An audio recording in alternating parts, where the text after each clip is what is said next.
नमस्कार, आप देख रहे हैं टीवी 9 भारतवर्ष। मैं हूं आपके साथ प्रीति रघुनंदन। डोनाल्ड ट्रंप की चीन यात्रा पर पूरी दुनिया की निगाहें थी और इस यात्रा में चीन के राष्ट्रपति शी जिनपिंग डोनाल्ड ट्रंप पर भारी रहे।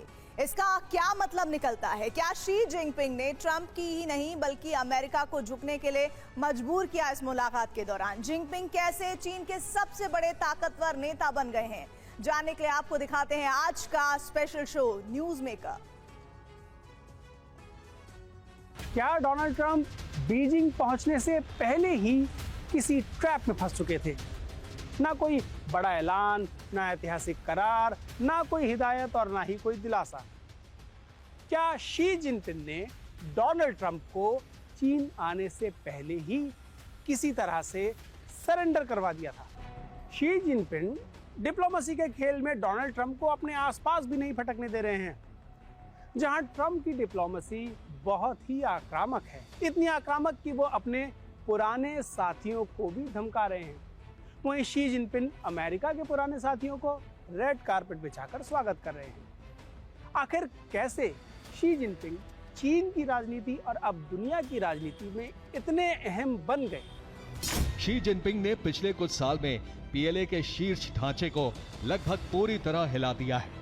रिपोर्ट्स के मुताबिक सेना के वरिष्ठ नेतृत्व के करीब 52% पद किसी न किसी अनुशासनात्मक कार्रवाई, जांच या हटाए जाने से प्रभावित हुए हैं। सेंट्रल मिलिट्री कमीशन यानी चीन की सबसे ताकतवर सैन्य संस्था के उपाध्यक्षों ही वेइडोंग और जे यूशिया को गंभीर अनुशासनहीनता के आरोपों में हटा दिया गया। इससे पहले चीन के पूर्व रक्षा मंत्री ली शांगफू भी अचानक गायब हो गए थे और बाद में पद से हटा दिए गए। नौसेना के एडमिरल म्याओ हुआ और पीएलए रॉकेट फोर्स के कई वरिष्ठ कमांडरों पर भी कार्रवाई हुई। सबसे दिलचस्प बदलाव सेंट्रल मिलिट्री कमीशन यानी सीएमसी में दिख रहा है। कभी 7 सदस्यों वाला ये सर्वोच्च सैन्य कमांड ढांचा अब प्रभावी रूप से 4 या उससे भी कम सक्रिय चेहरों तक सिमट गया है। फरवरी 2026 में इस अभियान ने एक और बड़ा मोड़ लिया जब चीन की संसद नेशनल पीपल्स कांग्रेस की सूची से 19 अधिकारियों को हटा दिया गया, जिनमें 9 सैन्य अधिकारी थे। ये कदम सिर्फ प्रशासनिक कार्रवाई नहीं माना जा रहा, बल्कि सेना के भीतर वफादारी की नई लाइन खींचने की कोशिश के तौर पर देखा जा रहा है।